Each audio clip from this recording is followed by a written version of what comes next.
Baik, selamat pagi, siang, maupun malam, Bapak Ibu sekalian. Di sini saya akan menjelaskan tentang eh, proposal saya yang berjudul analisis pengaruh persepsi harga dan kualitas pelayanan terhadap kepuasan pelanggan pada Tokopedia.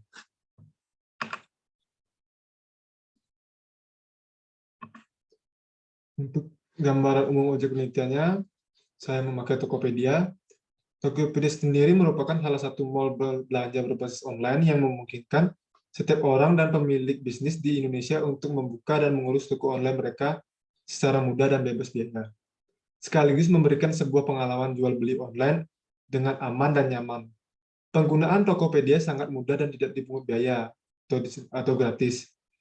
Tokopedia sejatinya tidak mempunyai cabang perusahaan, namun memiliki kantor pusat yang bertempat di Jakarta. Awal mula Tokopedia hadir di pasaran pada tanggal 17 Agustus 2009 yang didirikan oleh William Tanuwijaya dan Leontinus Alpha Edison. Untuk latar belakang sendirian, perkembangan dunia internet mengalami peningkatan yang cukup signifikan. Apalagi untuk saat ini, semua kegiatan yang dilakukan masyarakat sebagian besar sudah menggunakan internet, termasuk pada bidang bisnis perdagangan. Saat ini sudah melakukan transaksi secara online. Perkembangan informasi membawa pengaruh dan dampak terhadap sistem perdagangan di Indonesia, di mana saat ini banyak orang yang berbelanja melalui online. Di Indonesia sendiri banyak bermunculan marketplace seperti Tokopedia, Shopee, Lazada, dan Blibli. Saat ini tren berbelanja online menjadi gaya hidup masyarakat di Indonesia dan menjadi peluang pebisnis untuk membuka toko online secara mudah dan cepat. Berikut merupakan data kunjungan marketplace di Indonesia pada tahun 2021 menurut iPrice sebagai berikut. Perkembangan dunia informasi membawa pengaruh yang sangat signifikan. Berdasarkan tabel di atas, data di atas, Tokopedia menjadi marketplace dengan kunjungan web bulanan terbanyak pada tahun 2021, yaitu sebanyak 147.790.000 pengunjung. Sedangkan di urutan kedua ada Shopee dengan pengunjung 126.996.700. Tokopedia memiliki jumlah pengunjung bulannya yang paling banyak dari awal tahun hingga kuartal kedua 2021. Tokopedia menyediakan banyak pelayanan yang berupa pelayanan pengiriman berasuransi untuk melindungi proses transaksi yang telah dilakukan. Tokopedia juga memberikan promo yang beragam seperti promo bebas ongkir di akhir tahun, promo diskon dan cashback, serta promo untuk official store. Berikut merupakan gambar rasio transaksi e-commerce di Indonesia. Berdasarkan grafik, masyarakat yang berumur 18-25 tahun memiliki rata-rata pendapatan sebesar 4,6 juta rupiah per bulan melakukan transaksi di e-commerce sebesar 5,4% dari pendapatannya. Masyarakat yang berumur 26-35 tahun memiliki rata-rata pendapatan mencapai 5,67 juta per bulan melakukan transaksi e-commerce sebesar 5,2%. Dan yang terakhir, yang lebih dari 55 tahun memiliki pendapatan sebesar 93 juta per bulan dan melakukan transaksi di e-commerce sebesar 3,4%. Untuk perumusan masalah sendiri, yang pertama ada bagaimana persepsi pelanggan terhadap harga produk pada Tokopedia. Lalu yang kedua ada bagaimana kualitas pelayanan yang disediakan oleh Tokopedia. Lalu ada apakah harga berpengaruh terhadap kepuasan pelanggan pada Tokopedia. Lalu apakah kualitas pelayanan berpengaruh terhadap kepuasan pelanggan pada Tokopedia. Untuk tujuan penelitian sendiri, yaitu yang pertama untuk mengetahui persepsi pelanggan terhadap harga pada produk Tokopedia. Lalu untuk mengetahui kualitas pelayanan pada Tokopedia. Yang ketiga, untuk mengetahui pengaruh harga terhadap kepuasan pelanggan Tokopedia. Yang keempat, untuk mengetahui pengaruh kualitas pelayanan terhadap kepuasan pelanggan di Tokopedia.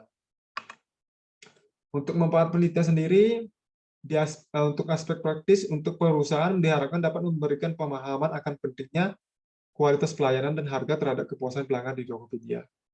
Lalu untuk akademi, diharapkan mampu memberikan penemuan baru perihal analisis pengaruh kualitas pelayanan dan harga terhadap kepuasan pelanggan pada Tokopedia. Untuk bagian aspek teoritis, Hasil penelitian ini diharapkan dapat memberikan hasil yang akan digunakan untuk meningkatkan keilmuan di bidang manajemen pemasaran, khususnya berkaitan dengan e-commerce dan berbagai analis dari pengaruh kualitas layanan dan harga terhadap kepuasan pelanggan. Sehingga penelitian ini dapat dijadikan referensi dalam melakukan penelitian selanjutnya. Lanjut kita ke bab 2. Untuk pengertian pertama, e-commerce.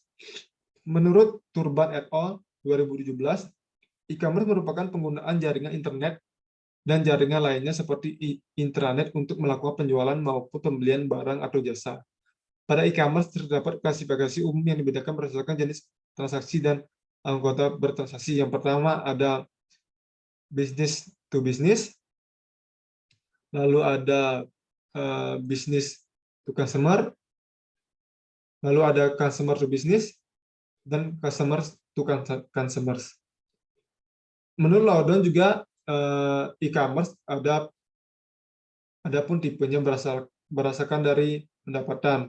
Yang pertama ada social e-commerce, lalu ada mobile e-commerce, dan yang terakhir ada local e-commerce.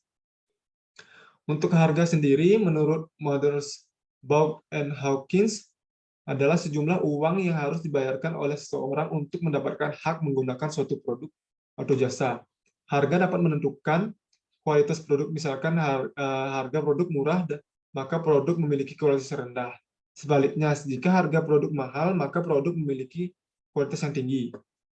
Seorang yang memiliki produk dengan harga yang mahal, maka dapat dilihat status bahwa orang itu kaya. Untuk kualitas layanan sendiri, menurut Kenyon dan Sen, kualitas layanan dapat mempengaruhi persepsi pelanggan dengan bagaimana cara memberikan pelayanan. Adapun indikator dari kualitas layanan sebagai berikut. Yang pertama adalah reliability, yaitu diukur dengan tingkat konsisten yang diharapkan oleh pelanggan. Lalu ada responsive, kecepatan pelayanan yang diberikan kepada pelanggan. Assurance adalah kemampuan dan kepercayaan kepada pelanggan. Empathy adalah intuisi pengetahuan untuk melihat interaksi layanan dari pelanggan dan dapat memenuhi kebutuhannya. Yang terakhir adalah tangible, yaitu melindungi pelanggan dalam bentuk pelayanan yang tidak terwujud yang biasanya menggunakan isyarat. Lalu ada kepuasan pelanggan. Menurut Kotler and Keller 2016, kepuasan pelanggan menjadi prioritas utama bagi sebagian banyak perusahaan. Kepuasan pelanggan adalah perasaan senang ataupun kecewa yang dihasilkan dari membandingkan suatu produk atau jasa dengan mengarahkan kebutuhannya bisa terpenuhi. Jika memenuhi harapan, maka pelanggan merasa puas. Namun jika tidak memenuhi harapan, maka pelanggan akan merasa tidak puas atau merasa kecewa. Berikut beberapa penelitian terdahulu. Yang pertama adalah dari Gofur 2019, secara parsial bahwa harga berpengaruh positif terhadap kepuasan pelanggan. Oleh karena itu, perusahaan wajib mempertimbangkan kebijakan penetapan harga agar tidak terlalu jauh dengan kompetitor. Lalu ada dari Ali et al. 2016, persepsi harga memiliki hubungan signifikan dengan kepuasan pelanggan. Pelanggan akan merasa puas ketika tarif harga masuk akal dengan sesuai dengan apa yang diberikan oleh perusahaan. Lalu ada dari Nawangsari et al. 2020, kualitas layanan juga merupakan indikator yang positif dan signifikan terhadap kepuasan pelanggan. Jadi dapat dikatakan jika kualitas pelayanan meningkat, maka kepuasan pelanggan juga akan ikut meningkat. Lalu yang terakhir ada dari Janahi dan Mubarak tahun 2017, menyatakan bahwa kualitas pelayanan dengan mengoperasionalkan kepatuhan assurance, reliability, tangibility, empathy, dan responsive membuktikan kualitas pelayanan dapat mencapai tingkat kepuasan pelanggan yang baik dalam menentukan transaksi. Untuk kerangka pemikiran sendiri, bisa dilihat bahwa persepsi harga memiliki indikator keterjangkauan harga, kesesuaian harga dengan kualitas produk, daya saing harga, penetapan harga. Persepsi harga berpengaruh terhadap kepuasan pelanggan. Dan kualitas pelayanan memiliki indikator reliability, assurance, empathy, tangible, dan responsive juga mempengaruhi kepuasan pelanggan. Kepuasan pelanggan sendiri memiliki indikator kualitas layanan, harga produk, kemudahan akses, dan cenderung terus membeli produk atau continue. Untuk hipotesis sendiri, untuk H1, variabel persepsi harga berpengaruh signifikan terhadap kepuasan pelanggan. Untuk H2, variabel kualitas pelayanan berpengaruh signifikan terhadap kepuasan pelanggan.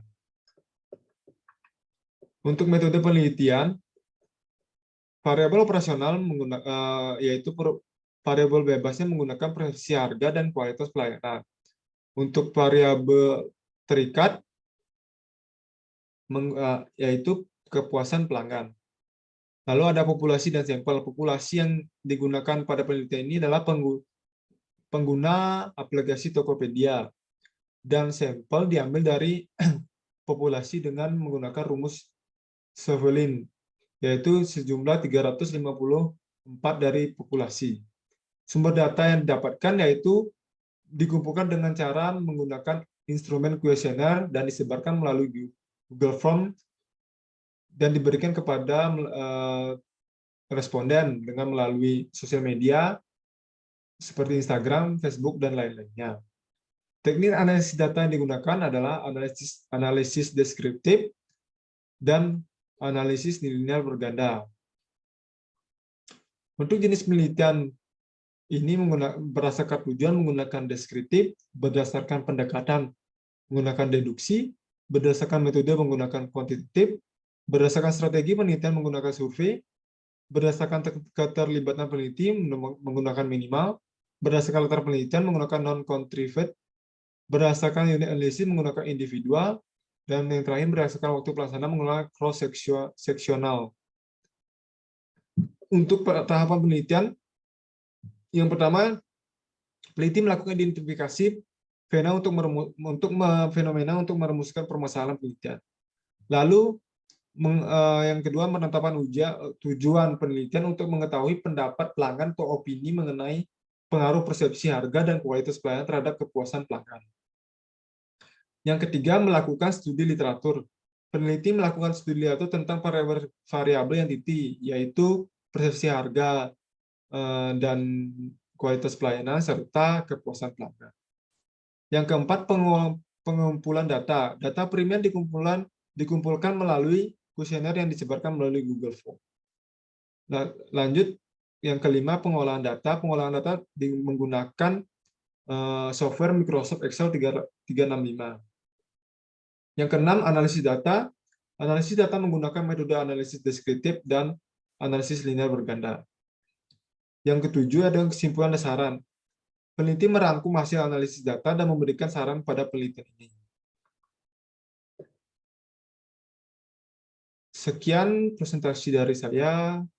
Mohon maaf dan terima kasih.